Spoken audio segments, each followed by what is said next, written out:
ছাত্ৰ-ছাত্ৰীসকল ডিব্ৰুগড় ইউনিভাৰ্চিটিৰ first semester result ওলাই গৈছে। তোমালোকে ৰিজাল্ট ছিটটো কেনেকৈ চেক কৰিবা আৰু তোমালোকে এই পিডিএফটোত কেনেকৈ পাবা, এই পিডিএফটো ভিডিঅ' ডেছক্ৰিপশ্যনত দিয়া থাকিব।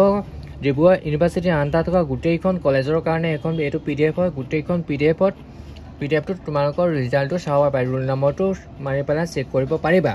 এতিয়া ৰিজাল্ট ছিটটো ডাউনলোড কৰিবলৈ হ'লে প্ৰথমতে তোমালোকে কি কৰিবা, প্ৰথমতে তোমালোকে গুগল যাবা।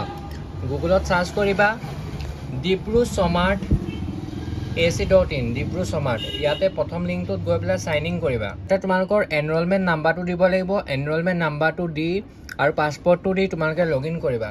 ইয়াতে মই লগ ইন কৰিছোঁ। লগ ইন কৰাৰ পাছত তোমালোকে তললৈ যাবা। ইয়াতে লিখা থাকিব গ্ৰেড ছিট। ইয়াতে লিখা থাকিব তোমালোকৰ গ্ৰেড ছিট।